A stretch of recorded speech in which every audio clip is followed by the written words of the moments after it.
বাড়ি লতিরাজ কচু এক চাষ। লতি মোটা ও লম্বা করতে কি কি সার দিবেন? দ্বিতীয়বার পর্তুগালে চারা প্রেরণ করলাম লতি কচু চাষ। প্রিয় দর্শক, যে যেখানেই আছেন আশা করি ভালো আছেন, সুস্থ আছেন। আপনাদের সুস্থতা কামনা করে আমি মোহাম্মদ আসাদ আলী, গ্রাম তালশো পোস্ট এবং থানা বড়াই গ্রাম, জেলা নাটোর, হাজির হয়েছি বাড়ি লতিরাজ কচু এক চাষ নিয়ে। সার প্রয়োগ পদ্ধতি: চারা রোপণের কতদিন পর কী কী সার প্রয়োগ করবেন? লতি মোটা ও লম্বা করতে কী কী সার দিবেন? প্রিয় দর্শক, আপনারা দেখতে পাচ্ছেন ইউরিয়া এবং টিএসপি সারের সাথে মুরুগ মার্কা মাধ্যমিক সার ব্যবহার করা হচ্ছে। বলা হয়ে থাকে বাড়ি লতিরাজ কচু এক চাষে মুরুগ মার্কা মাধ্যমিক সার এক অলৌকিক সার হিসেবে বিবেচনা করা হয়। এই সারটা যদি আপনি ইউরিয়া এবং টিএসপি সারের সাথে নিয়মিত ব্যবহার করেন তাহলে আগাম লতির ফলন আসে।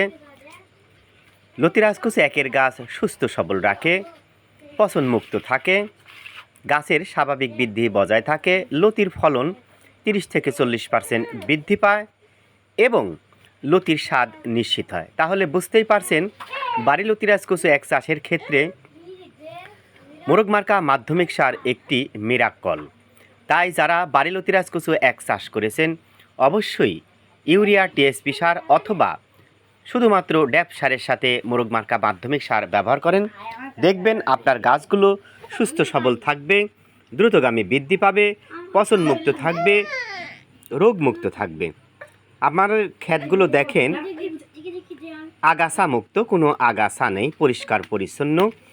এই জমিতে আমরা আজকে ইউরিয়া এবং টিএসপি সারের সাথে মুরুগ মার্কা মাধ্যমিক সার ব্যবহার করছি। চারা রোপণের বয়স মোটামুটি 1 মাস হতে যাচ্ছে। কিছু কিছু গাছে লতির ফলন চলে এসেছে, তাই আমরা 8 দিন পর পর ইউরিয়া টিএসপি সারের সাথে মুরুগ মার্কা মাধ্যমিক সার ব্যবহার করছি, অথবা ড্যাপ সারের সাথে আপনি চাইলে মুরুগ মার্কা মাধ্যমিক সার ব্যবহার করতে পারেন। প্রিয় দর্শক, সার প্রয়োগ একটি নিত্যনৈমিত্তিক ঘটনা। আমাদের যেমন স্বাভাবিক বৃদ্ধি বজায় রাখার জন্য খাবার দরকার হয়, তেমনি উদ্ভিদের স্বাভাবিক বৃদ্ধি বজায় রাখার জন্য বিভিন্ন প্রকার সার ওষুধের দরকার হয়। আপনি যদি নিয়মিত সার ওষুধ প্রয়োগ করেন তাহলে গাছগুলো স্বাভাবিক বৃদ্ধি বজায় থাকবে। আপনারা দেখতে পাচ্ছেন এখানে মোটামুটি আমাদের 33 শতক জায়গা রয়েছে।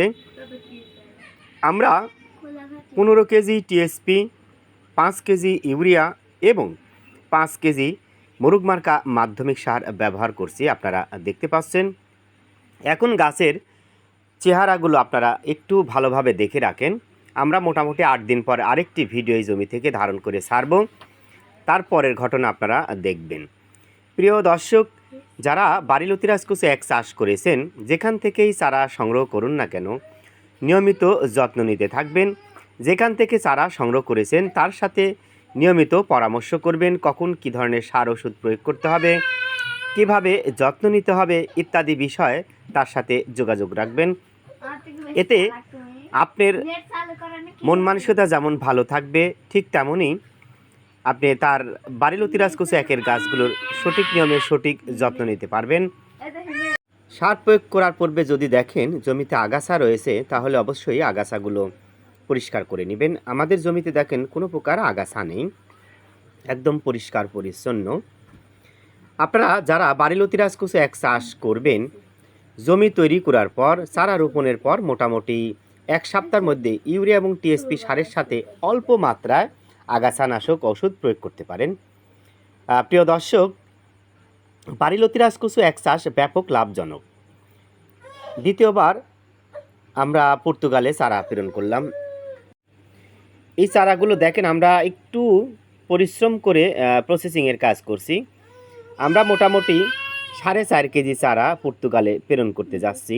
দেখেন চারাগুলোর সাইজ, আমরা মোটামুটি এই 4.5 কেজি চারা 430 পিস হয়েছে বা 420 পিস হয়েছে। দেখেন আমরা অত্যন্ত সাবধানতা অবলম্বন করে চারাগুলো প্রসেসিংয়ের কাজ করছি।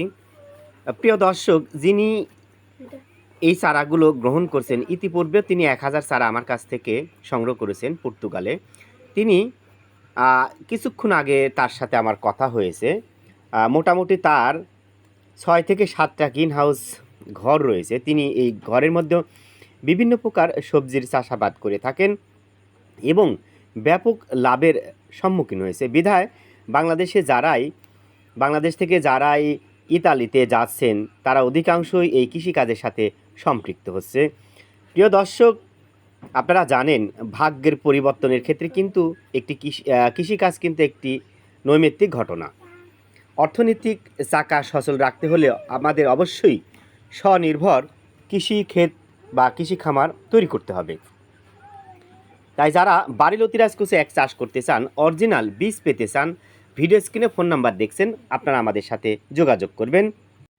প্রিয় দর্শক, যে যত কথাই বলুক না কেন, নাটোরের লতিরাজ কুচু এক মানেই বাড়ি লতিরাজ কুচু একের অরিজিনাল জাত। আমরা অসংখ্য প্রমাণ আপনাদের দিয়েছি। বিশেষ করে কন্দল ফসল উন্নয়ন প্রকল্প, কৃষি সম্প্রসারণ অধিদপ্তর, কৃষক প্রশিক্ষণ হাত বই, নতুন বইয়ের 64 পৃষ্ঠায় বাড়ি লতিরাজ কুচু একের 2টি শনাক্তকারী বৈশিষ্ট্যের কথা বলা হয়েছে।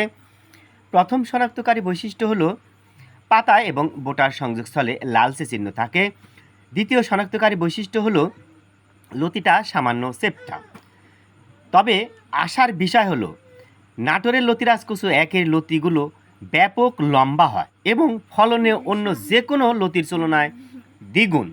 তাই যারা বাড়ি লতিরাজ কুচু একের বীজ খুঁজছেন, আমাদের সাথে আপনারা যোগাযোগ করবেন। দেখেন আমার হাতে একটি বাড়ি লতিরাজ কুচু একের বীজ। দেখেন এই চারার লতি মোটামুটি 1 হাত লম্বা হয়েছে। দেখেন প্রিয় দর্শক, সবুজ মানের বীজ।